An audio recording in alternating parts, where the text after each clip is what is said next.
Hello everyone, welcome back to your own channel. How you guys are doing?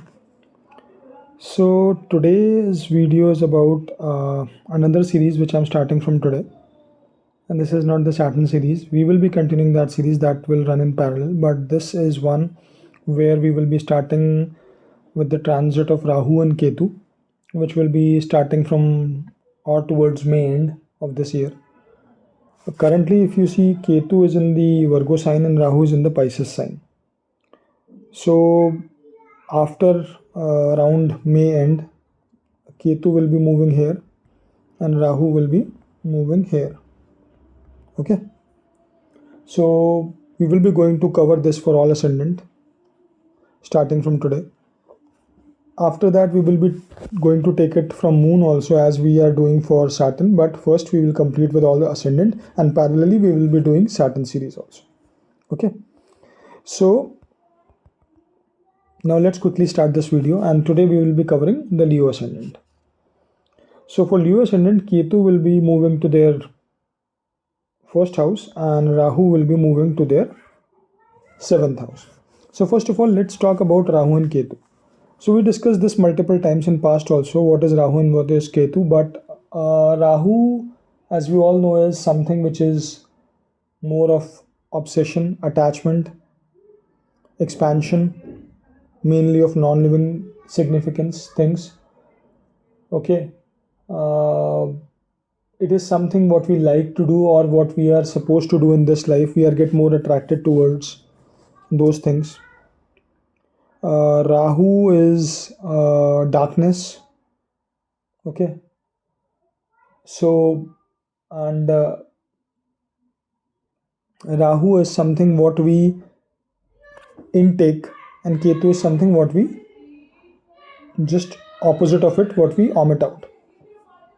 Right. So that is what the difference between Rahu and Ketu. So Ketu on the opposite side is contraction. Ketu is spirituality. It's a planet of spirituality.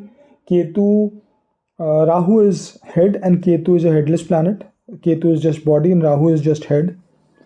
Ketu is something what we already mastered in our past life, and the things which we are going to be more detached from wherever it sits in our chart. Okay, Ketu cuts you from the thing. Ketu is height. Ketu is all pointed things. So all these things are related to Ketu. Now, so wherever for whatever ascendant Ketu and Rahu will be moving to what house, those things will become important for next 1.5 years. Almost from, like, if it will start from May end, so till next year, all around October, November, those things will be in focus for people of that particular ascendant. Always, as I told you in the Saturn transit also, in this transit I'm also telling the same thing, that this is all the general predictions. It is not necessary that whatever I will be talking in terms of the Ketu and Rahu placement for particular ascendant, all those things will going to be true for all people having Leo ascendant, like what we are discussing today. No, because moon thing will also make a difference, then dasha, then other transits like Saturn transit, Jupiter transit, all those things in your natal chart placements will going to play a big role here. But again, what general things we can expect when Rahu and Ketu will be transiting to the houses of the particular ascendant. Okay, so now for Leo ascendant, Ketu will be transiting first house and Rahu will be transiting to your seventh house. So what is first house? First house is about you, your body, your wishes, you as a whole, your head. Okay. Seventh house is opposite to you. It's about your partner, your marriage, your opponents, your business partners, relationships. Okay, it represents masses. It represents traveling also. Seventh house. So all these things are represented by seventh house. So now when Rahu will be transiting, oh no, let's take Ketu. So when Ketu will be transiting to your first house, what things you can expect here? So Ketu is detachment, as I told you. Ketu is the planet of spirituality. Ketu makes you away from the things that house represents or that sign represents. All right. So Ketu is also headless planet. So it has only body. So first of all, what can happen is that maybe during this time you guys can eat a lot, and most probably not very healthy things, because it is your body. So Ketu will be making you careless towards your body. So maybe you guys will start eating stuff which is not good for your body, for your health. All right, and you may start eating a lot. So you should be very careful on that aspect, that you should not be eating too much, or you should not be eating a lot of bad food which can affect your health. Those things you guys need to take care of. Apart from that, Ketu, as I told you, is a headless planet. So maybe what other things can happen is that Ketu, sometimes there could be a situation where you guys may not apply your brains, or you can work according to someone else. See, this is a kind of a thing which may or may not be relating, or may not come to you as it is. Okay, so a lot of people may think that, okay, no, I have Ketu in my first house, I am not a person who always listens to other. I do what I think. Yes, very much possible. As I told you, that there are a lot of factors which can make the difference here. So first thing, we need to understand those factors. But again, in general, Ketu actually detach you from the things, like it represents head, your mind. So Ketu will detach you or make you away from that. So you tend to apply or maybe use your mind or things related less, but maybe you tend to listen other people a lot. So that could be a possibility, not necessary.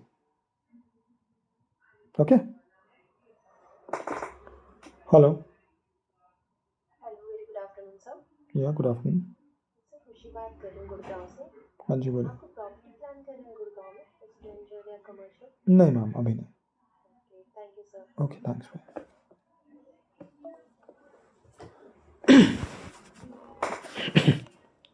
Okay, so what other things Ketu can do here is, as I told you about the food, about the thinking mind, Ketu maybe you people can start doing a lot of meditation, or maybe can start sitting and alone doing self analysis, because Ketu is a planet of spirituality, meditation. So those things can happen because when Ketu will be transiting. And moreover, I'm not discussing what other planets are sitting, because that will going to make a difference. If suppose there are no planets, then yes, definitely the results will be totally different. With planets, the result will be totally different. So then we have to see what planets are sitting there or not. And Ketu will be, when transiting, it will be, nakshatra will also be changing. Okay, degrees will also be changing. So those things will going to come into the picture.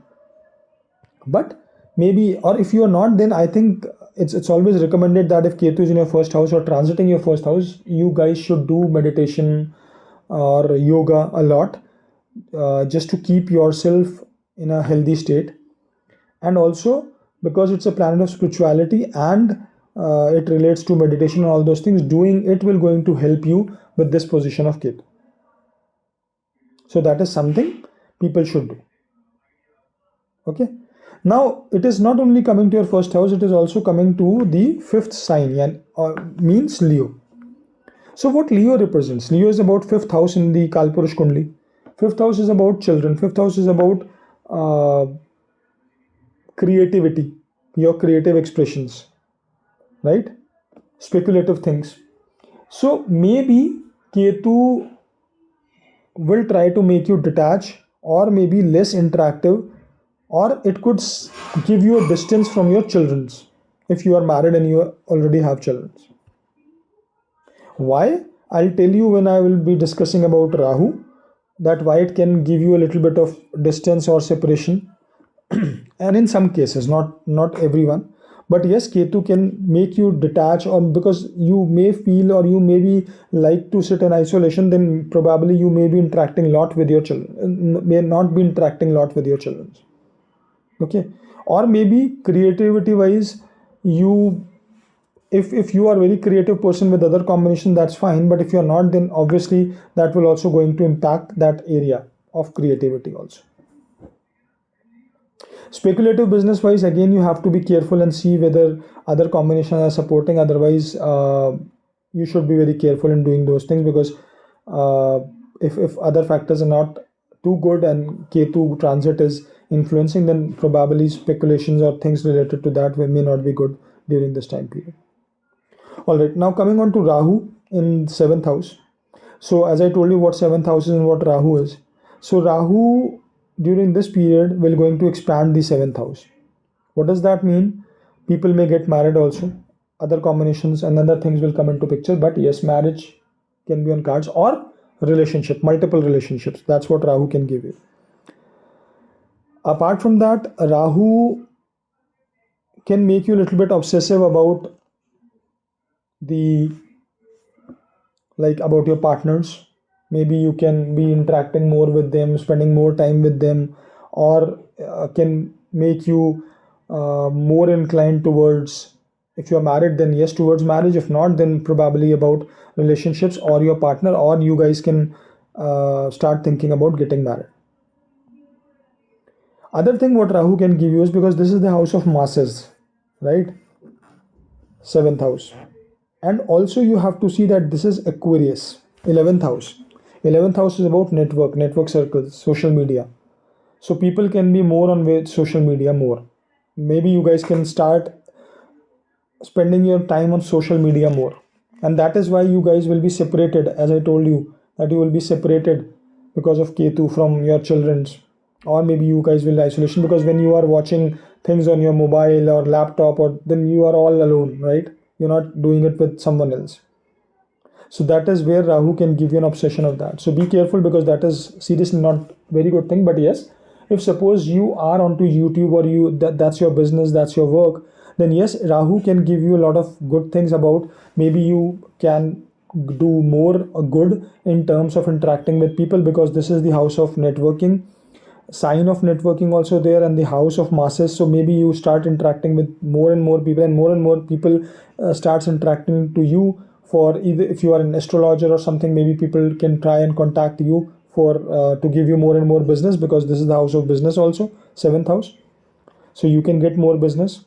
If you are into some other kind of a business, yes, if that is obviously business always involve other people, because that is how you are providing service. So people may try to come to you to get more and more service.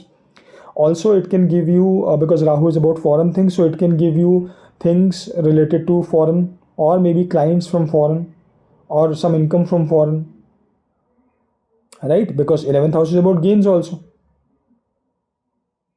So, and it is in the 11th sign, which is Kalpurush Kundli 11th house. So it can give you gains from foreign lands or foreign clients, if that is the case with you. Also it going to increase your network circle. Maybe you're going to meet some new people, or your network group or your social group or your friends group can increase, or maybe you start interacting with those people who are already in your friend circle more, if you are not interacting that much. Okay, so those are the things which Rahu can give you.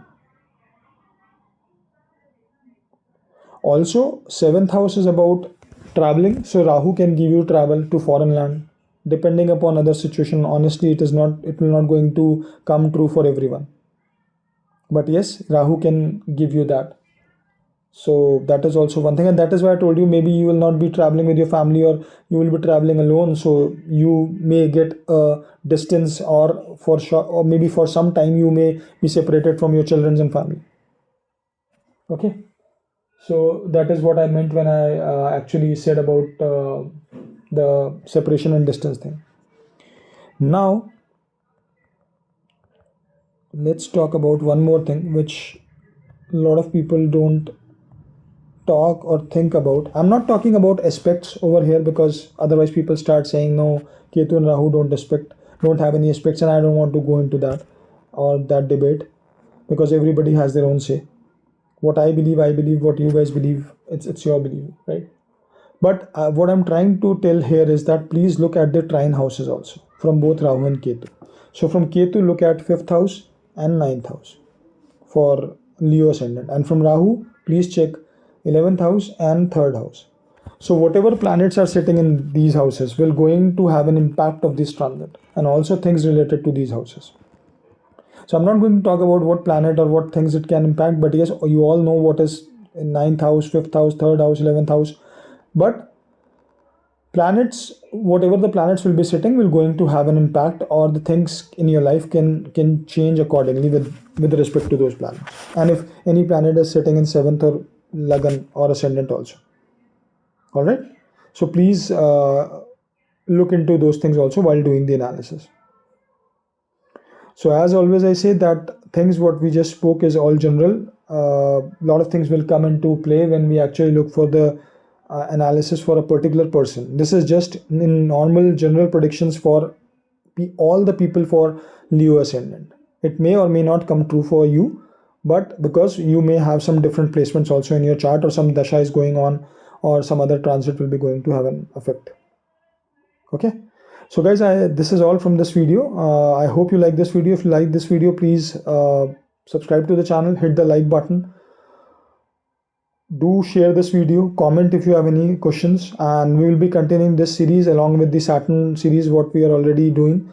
So please stay tuned to the channel, and we'll be meeting in the next video. Thanks guys.